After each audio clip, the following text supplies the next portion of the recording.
If somebody is listening and they feel too far gone, honestly, I want them to hear me very clearly. I am not an exception to God's mercy. If he can reach me in survival mode, he can reach you in yours. God is not afraid of your questions. Your past does not disqualify you from the truth. It often honestly prepares you for it.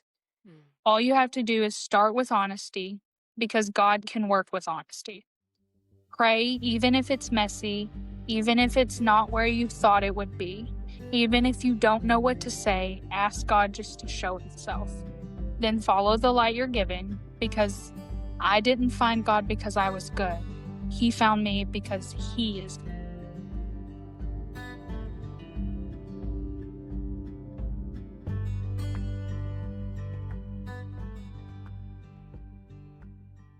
Are back with another episode of the Convert Devotionals. Today, I am here with Nixie.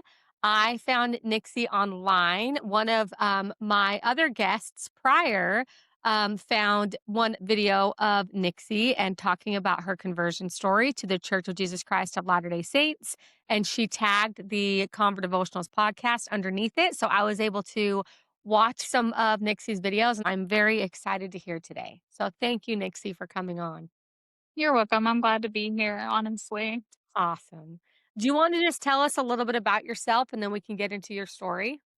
Well, I'm Nixie. I'm a stay-at-home mom of two. My husband works government affiliated. So Okay. you know, pretty grueling job. But I Mhm. stay home. I We have very traditional values in our life. I cook, I clean. He financially supports. I do like I take my kids back and forth to school, stuff like that. So Yes. that's a lot of what my online presence is about the essentially faith led family and the LDS community and essentially traditional values that is a lot of people lack anymore Yes. in Yes. their household. So yeah, I agree with that. It's refreshing because I'm the same way. So I'm like yeah, very much I stay at home, I'm with the kids, and so yes, grateful that my husband has a job in this time and place where it is so expensive to live and to have children. Very very blessed that I'm much. able to stay at home with them. So, I mean, we went to the store a while ago and spent $110 on snacks. yep. That which is Oh, ridiculous, but Oh, but it's ridiculous. Like, every yeah, grocery store is or, like, every time you go to the grocery store, I'm like, it's not less than, like, $50 is, like, the normal, and that's, like, a few things, like, it goes exactly. That's beyond that. like 4 or 5 items. I Yes. think we bought 4 items from Walmart a while ago, and it was $40. Yep. It's yeah, So, my son was like, "Okay, let's guess the total when we're in the checkout, when we're at the register." I'm like, "Can we just not?" Just kidding, say let's we're not. I already Let me know. not think about how much I'm about to spend. Yep, it's so true, on something that's gonna last, like, 3 days in my household. Exactly. Because you get I home sit there and and I'm you like, just "Oh, eat this it. should last us 2 weeks until we Yep. get paid again," and then he's like, "Are you sure?" Right, right, my kids just eat it, like, in the first couple Mhm. days. I'm like, "'Kay." I have to, like, hide stuff, it's pretty bad. Alright, okay, Nixie, so you are a convert. I wanna hear your story, from your conversion up until now and your testimony and all that good stuff.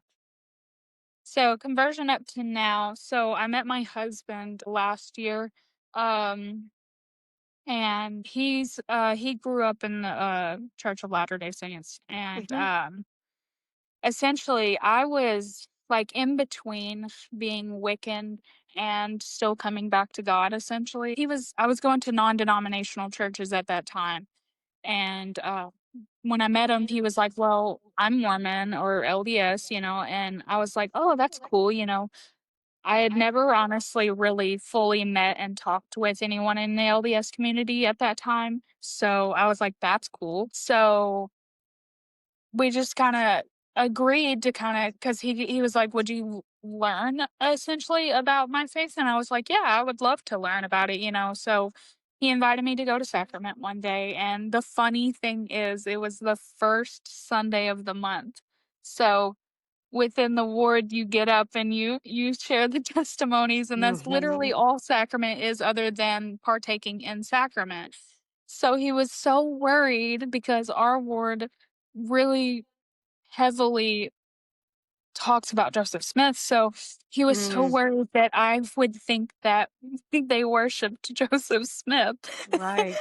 and not God, and I was like, "No, no, no, it's okay." So he was, like, very adamant about explaining what happens on the first Sunday, essentially, and but I even that, I loved it because I think that was a wonderful day for me to go because it was a day where I see it as more of I got to see why everybody loved the church so much Yeah, because I got to hear other people's testimonies on the first day that I right. attended.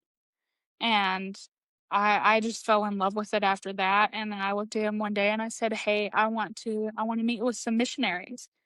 And he contacted his elder missionaries that he knew, and I went to dinner with him one Saturday because they did because they're military affiliated, so they did dinners for the branches and stuff. So Mhm.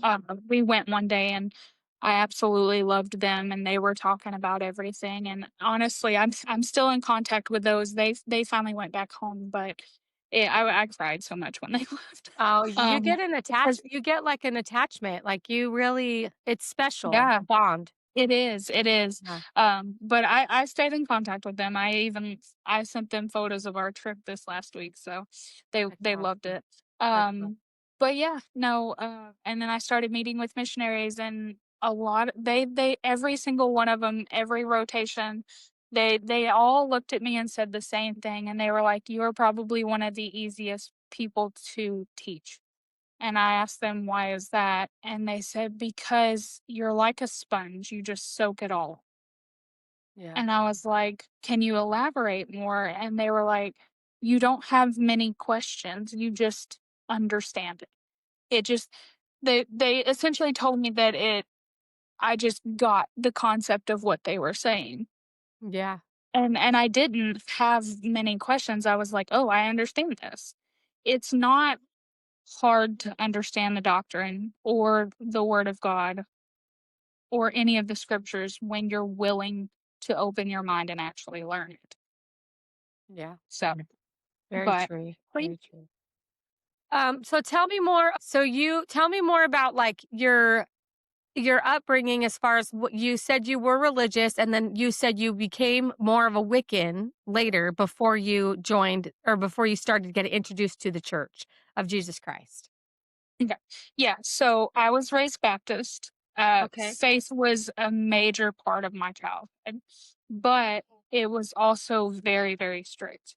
My grandfather was very intense, and honestly, the version of God that I earned or learned about early on was truly shaped by rules, fear, and pressure to honestly get everything right because of Yeah. my grandfather.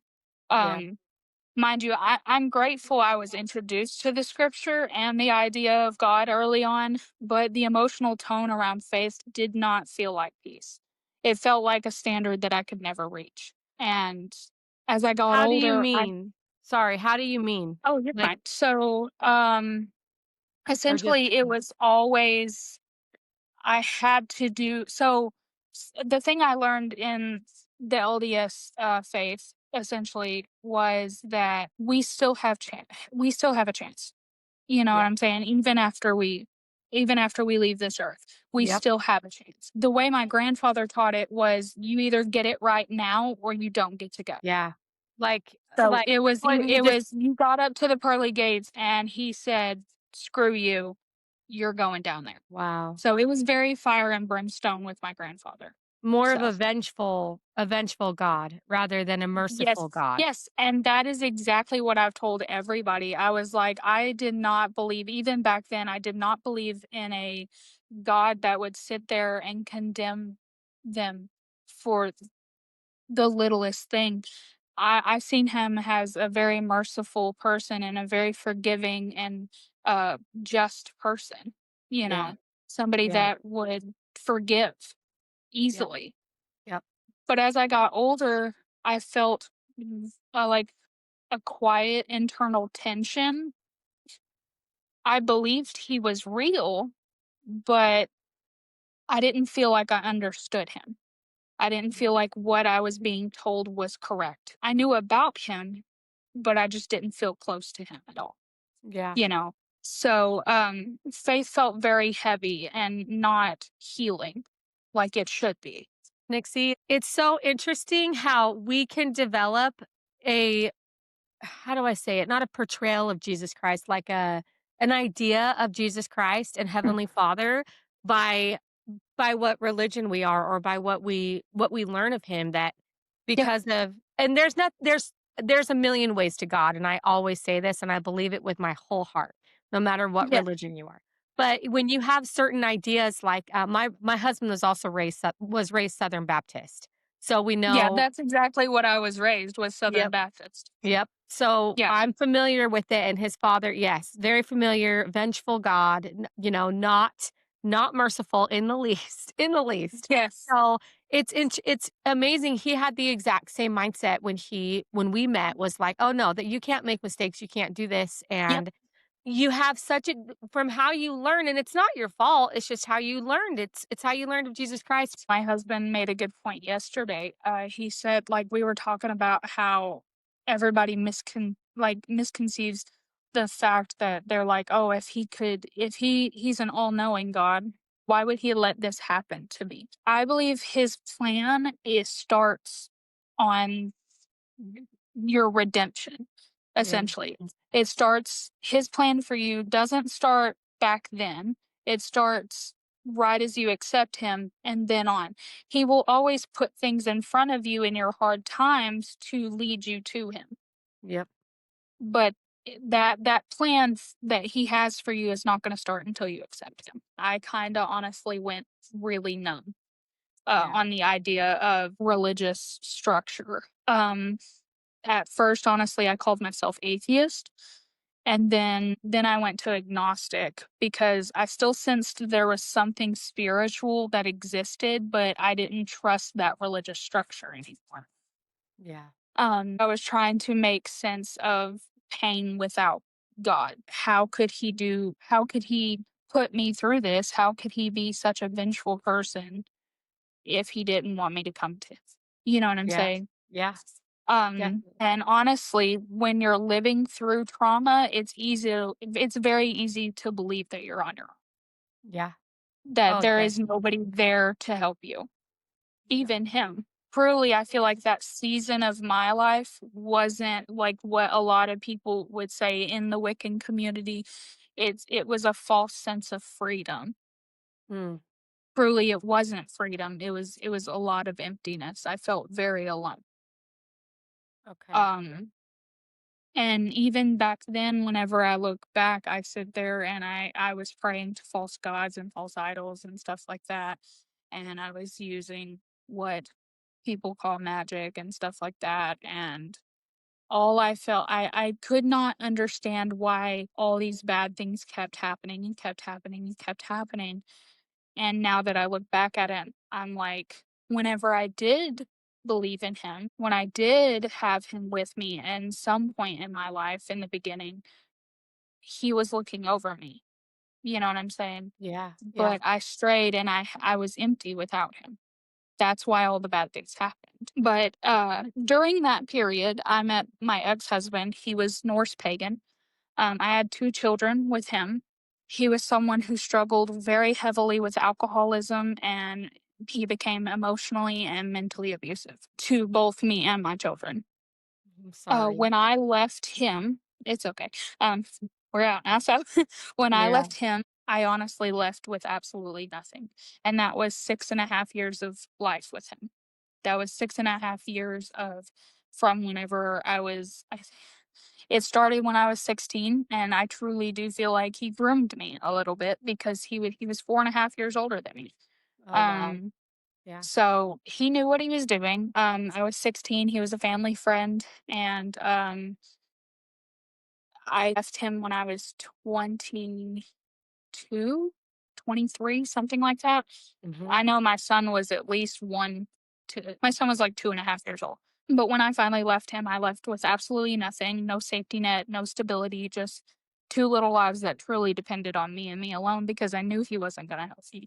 I mean, I do have to say when people ask why somebody stays or why certain choices are made, I don't think that they're understanding that you're not thinking in any clean moral lines Yeah. whenever you have your kids in like best interests at heart because all you're thinking about is how do I feed my kids? How do I keep us afloat? Yeah. How are we going to live? Where are we going to stay? You know, that kind of thing. It's especially when you escape from something like that. um it's not living, it's just truly surviving, to be honest. Right. And survival can take you places that truly you never imagined you'd go, and to do things that you never imagined you'd ever do in your life. Right. So after leaving with nothing, essentially, honestly, I did what I thought would keep me and my kids alive, That's essentially. I good. supported myself in ways that cost me my sense of safety and dignity, and I became dependent on people who did not have my best interests at heart. And some of that period took me out of state, away from my children, including time in Florida, Mm. where I learned quickly survival can turn into losing yourself and losing your dignity. Truly, at that time, when people are saying that they're doing those kind of things, that they're empowered and they're free, and no amount of money, I feel like it is worth throwing yourself down into that ditch, honestly. Yeah. Mind you, I'm not ever gonna knock somebody for doing what they have to do because, as I said, I've been there, I've done that, and I've got Yeah. that T-shirt. Right. Um, Right. when you're quite literally owned by somebody, it's hard. And from what I've heard of those situations, you literally you don't know what else you can do. You don't think anything's gonna get better. There's no hope, which is the hard Exactly. probably the hardest part of life is when there's no hope in something. I was told that that's all I was good for. Mm, I was told that that's what my life was gonna be, and even now, whenever it's trauma, it really is. Trauma can yeah. narrow your world down to the next 24 hours, is what Mhm. I tell people, because a lot of people would sit there and they don't understand the luxury that they have to sit there in a home and just be like, "Oh, the time has flown. It's already 10 o'clock." But when you're out on the streets with 2 children that are hungry and the only thing you know to do that's gonna feed them, those 24 hours can feel like 2 to 3 days. Oh, I bet. Even then, I didn't feel worthy of God, but I was still his daughter nonetheless. And that's something I understand now that I didn't understand back then, that God met me where I was, not where I should be. Mhm. That's beautiful. So, It's so true. yeah. Um in that season, I met a Catholic man. I won't say how I met him, but I met him and I'm glad I met him. We were sitting down one day and we were talking. And truly, I feel like what we shared was pure confession. I told him my story and I admitted some things that honestly even surprised myself, that I felt God calling me back, that I didn't know where I belonged yet, but that I needed the church again, honestly. And what I loved about him is he never once shamed me, even, how do I put this, even in what a lot of people will say. I say this to everybody: there is good and evil in anything you do in this world. And Mhm. I honestly do. I hate it when people sit there and say, "Oh, a Catholic man. You met a Catholic man. Oh, he was just out to use you. He was just out to." And I'm like, no. He never shamed me. He didn't preach to me. He didn't do anything. He truly loved what he was doing. And to be honest, he did not come there to be the holiest of men. He was there to sin himself, most definitely, to step out of his marriage. You know what Mhm. I'm saying? Like, Mhm. and that's the one thing he admitted to me, that he had never stepped out of his marriage, and he didn't understand why he was compelled to come and do that. But honestly, I truly believe he was compelled to come do that to talk to me. To talk to you. Like, Yeah. that he was sent for a reason. And that mattered because it was the first time returning to God didn't feel like walking toward condemnation. Mm. So, God truly did use an unexpected person to remind me I was not beyond return. And sometimes God sends people who doesn't fix you. They just walk beside you or sit beside you in a hotel room to tell you that Yep. you're worth it. Yep.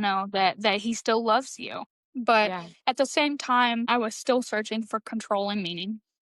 I did explore spiritually outside of Christianity, like I said, and I spent the season practicing Wicca because I still didn't trust that whole, you know, religious structure still. But I did admit that I felt like I needed God again, and I feel like Wicca gave me a sense of power that like I could manage my own pain. But underneath it, I still felt very restless and not at peace. And honestly, eventually that restlessness started to feel like a call to me. I realized I wanted power because I didn't want protection. I wanted to be, and this is something I still struggle with in my own marriage. When you go through something like that and you go through having to essentially protect yourself, and being the only person that's going to protect yourself because the person that I depended on, like I said, didn't have my best interest in heart. I was the only one that was protecting me. Mhm. So I felt like I needed power. Oh, sorry, I don't mean to interrupt you. You're good. When you have that mindset of a God that condemns, I think it would just feel like you have absolutely no power. You have no power because you have to go to this God and be perfect is what you were raised to believe. So Yeah, what power is that? You know what I mean? There's like in so I don't blame you for feeling that way because the God that you grew up believing in probably made you feel powerless. Like you yeah, know, it was kinda out of your control. I'm just gonna do what I'm gonna do. He's not gonna love me anyway. You know what I mean? exactly. No matter what I'm gonna Exactly. do. So why does Exactly. it matter? I So have no power. yeah, so honestly, I was sitting there going, then I just need to make my own power. Then Yep. I need to be powerful in a world where, how do I put it? Honestly, to be honest, and I'm just gonna be straightforward about it, my power that I possessed at that time, I felt like was my body Okay. because my body was currency. Yeah. Um, Yeah. so I even struggled with that when I met my husband because I met my husband not too long prior to this. Um, I was still looking for very wrong ways of making money when I met him.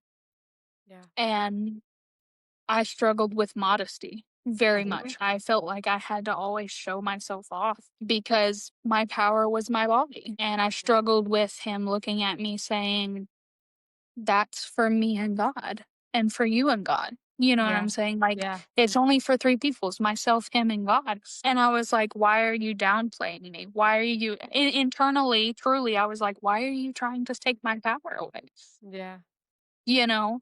But he wasn't. He was trying to help me see that I didn't truly need power, that he had the power. When I met him, I was honestly very deeply interested in theology at that time because I was looking for the love of a God that, you know, could actually love me. And I still struggle now with giving everything to my husband, essentially. The financial stuff that was very hard for me to do Mhm. was just look away from it and say, "You got this." Right. Because I had to be the one that financially took care of my kids and myself, so that was a big struggle, allowing him to essentially be the boss in our household because, like, we had many, many arguments. He was like, "How am I supposed to be what you're asking me to be if you won't let me be that person?" Yeah.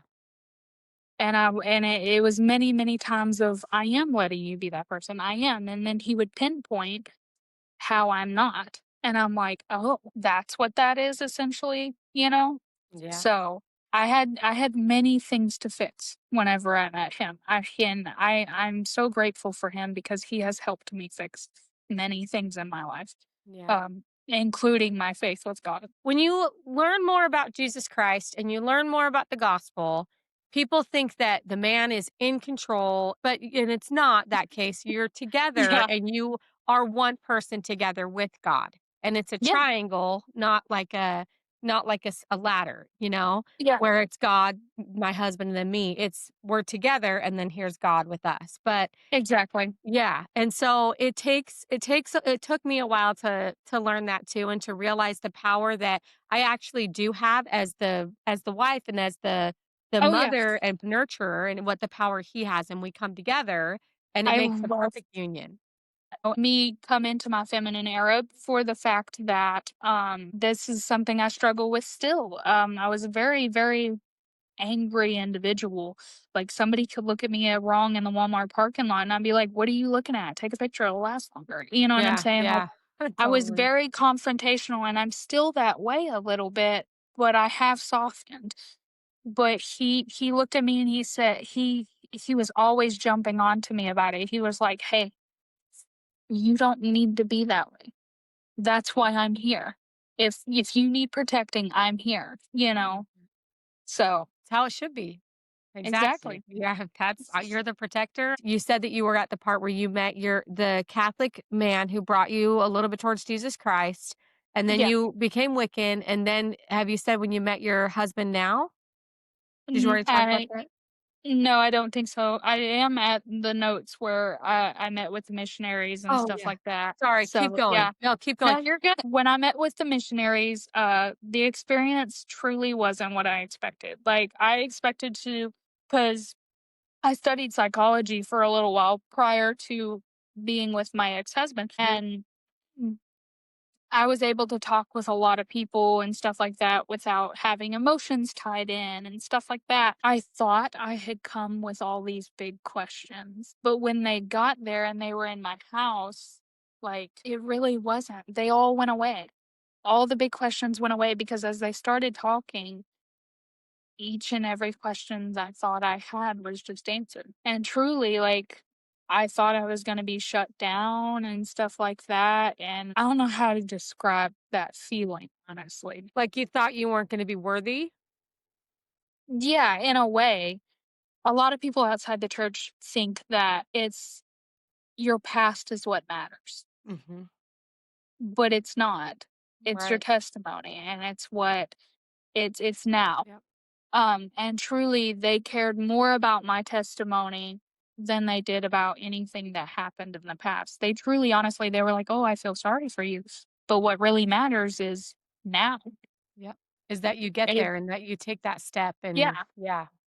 exactly. I had it here. It says my questions didn't honestly multiply. They were answered. Everything connected, the scripture, the doctrine, the purpose, eternal family, all of it. It wasn't emotional pressure. It was honestly spiritual confirmation for me. But the restored gospel answered the questions that had followed me for years. The why am I here? What is my worth? What happens to families? And can honestly God redeemed a life like mine. Mm. And it just all kind of clicked in my mind and it settled in my spirit that my questions didn't scare God. They led me to him. And I Yeah. think that's why my missionaries, honestly, every single one of them I've met looked at me and say that I'm the easiest person to teach because as they talked and as they explained how, Joseph Smith was talked to by the prophets and stuff like that, and um, or apostles, they're apostles, not prophets. You're good. That they came down and talked to him, and then even myself reading, starting because I'm not gonna say I'm perfect. I just recently started the Book of Nephi, so Oh, yeah. you know, None of us um, are perfect, for So, sure. but the more they explained and the more the lessons progressed, everything they kind of touched on all the important parts, you know what I'm Mhm. saying? And I was like, that makes sense. That truly makes sense. And they were like, at the end of every single one of them, they're like, "Do you have any questions?" I'm like, "No, not really." And honestly, I wish I had them here to explain how they felt because each and every one of them said that they absolutely loved sitting down with me and talking to me, that every time a new missionary would come in rotation, Mhm. that they would look at them and say, "Oh, we have Nixie tonight. You're gonna love this. You're gonna learn something new." Oh, I love it.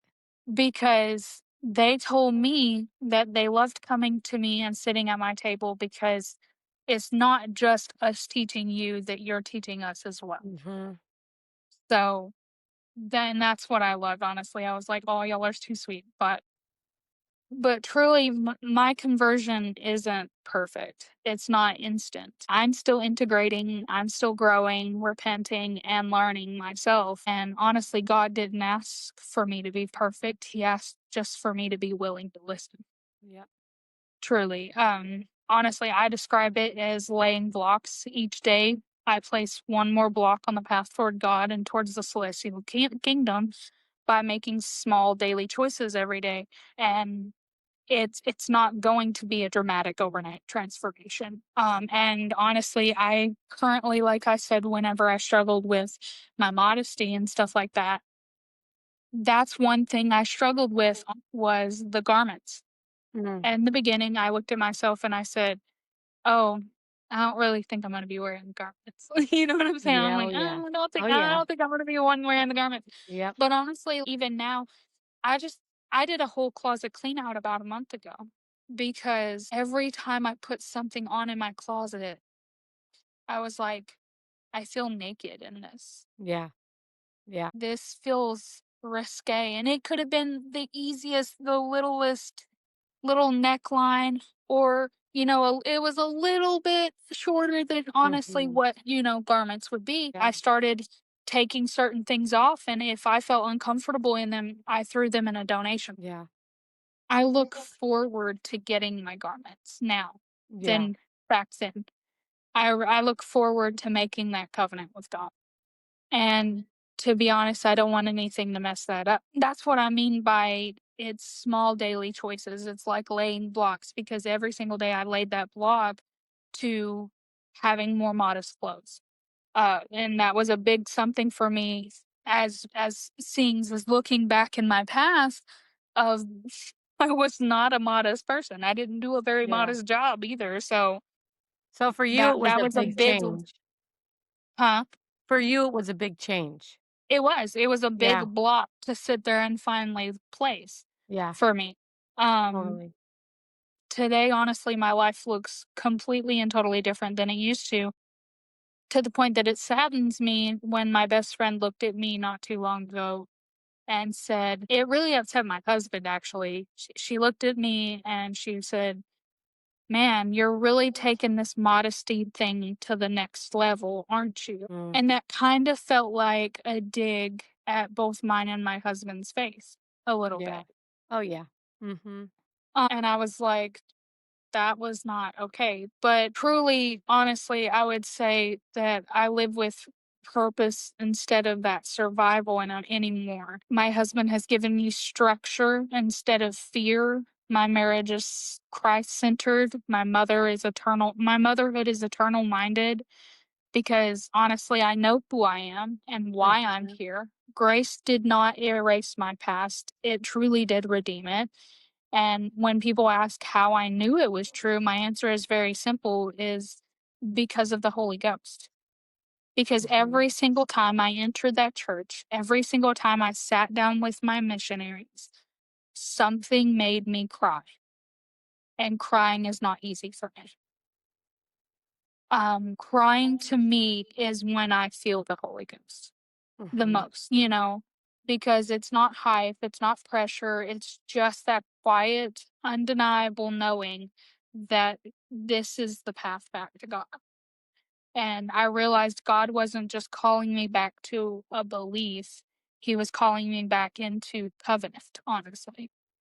I was gonna say that I felt the exact same way. So I left the church for a while and then I came back. I grew up in the church, left the church, and came back. And then I met my husband while I was not active in the church. And so when I decided to come back to church, my husband wasn't a member yet. And I decided to go to the temple. I hadn't been yet. And so I remember getting my garments and the first time, and I remember crying. I was like, what am I going to do? Like, not in a, like, I wasn't like, oh, this sucks. I was just kind of like, oh, I don't feel attractive. I don't like, this is just a big deal, right? It's a big block, just like you said. And I Mhm. really love that you said it like that because for me, it was a big block too, which I didn't think it would be the way that it was at first. I was like, oh, I Yes. grew up with my family wearing garments, like big deal. And then when it came from my time, it was a little difficult. Like I will admit that. But as time went on, and I'll never forget coming home from the temple, and my husband was super supportive, and we were, going to bed that night, and he was just like, "Hey, I'm glad that you made that covenant with God, and I'm really proud of you." Like it didn't affect anything. Husband, he was raised in it, and this is what I a lot of people what a lot of people don't realize is he was raised in it, but he's still shaky in his own faith. Yeah, He still is wishy-washy, like, essentially where you were probably back then. He is wishy-washy on whether he should leave the church or stay in the church, and I told him yeah, that is his personal choice, but I'm gonna stay in church. I yeah, found it, I'm here, whether you go or not or whatever. He goes, "Well, if I left the church, I'd still go to church with you," and I'm like, "And that's up to you. I don't yeah, care." yeah. That's your personal thing. He's never been in the temple. He's only Mm, been in the baptismal room or mhm. whatever, the first one. I've not yet been in the temple because I have certain things that prevent me yet Yeah, right now. But he has never gotten his garments. He's never made his covenants with God yet, but he still very much is very deeply rooted in the same rules and the same yeah, everything, within the church. So, yeah, but do we hate to see you go? Yes, very much yeah. so. Hmm. I But we realize also I feel like I believe that if you did leave the church, something's gonna call you back. yeah, yeah, Hopefully. as it did me. Hopefully, Yes. you know? But and as time went on, like, very short time went on, the more and more I wore my garments and the more and more I went to the temple, and it actually made me feel like I had a sort of power, not in a vain way. Like I had never sacrificed something like that to Jesus Christ and Heavenly Father. To wear the Yeah. garments, to know, because that's why my choice was, hey, I'm wearing the garments, and why am I wearing it? I'm wearing it because my love for Jesus Christ and Heavenly Father and my Mhm. commitment to them. And that's what I'm doing. And so it felt almost like, I don't know, like powerful that I could give my will and what I didn't like my sacrifice to them and say, I love you guys, and I want to do this, and I want to follow you guys this much that I'm gonna Yeah. that I and now it's like I can't imagine my life without garments, to be honest. But it just made it I'm so glad, it just gave me a whole new set of perspective. My current missionaries, essentially, one of them said the same thing, essentially, is that her garments is something very sacred to her. Yeah. Because she said when she feels a little shaky or whatever, she essentially just kind of, you know, Mm, because mm, she said it's a reminder that she made that covenant with God. yeah. Yeah. That Yep. she is the one that made that choice and that sacrifice and that feeling she said she loves that it's that close to her. Yeah. Like that it's literally on her. That Yeah. covenant is on her every single day. Yeah. So, yeah. Yeah.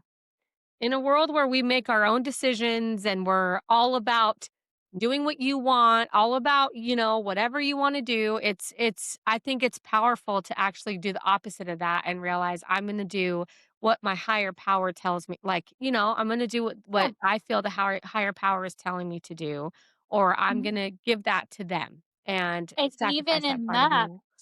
and even in that, where even online and stuff like that, where everybody's like, "Oh, um, you shouldn't be doing this and you shouldn't be doing that." In a time where we have like everybody's so empowering of you to do what you want, Mhm. why are we not uplifting somebody that is doing what they want Right. by Right. wearing the garments? That is a Exactly. choice that you make. I don't have Exactly. to wear the garments, you know what I'm Right. saying? So why are we shaming people for wearing the garments? Uplift them and be like, "Yeah, you do you. You do what Right. you want to do." Right. So I agree. It's just so because an organization told them to, so they're always like, "What? You can't do what they say," and but anyway. that's like looking at, Papa John's Pizza saying, "No, I'm not gonna wear the company shirt while I do Yeah. deliveries." You know what I'm Right. saying? Right. Yeah. For Are sure. you gonna sit there and dog on them for making you wear a delivery shirt? Yeah. True. That's still an Yeah. organization telling you to wear something. Yeah. Yeah. I was gonna ask you, if you have any, like, advice or Yeah. messages or anything that you from your perspective, from where you've been in your life, what advice Yeah. would you give to others? I actually have a whole note here I for love that it. because I was Good. prepared. Good.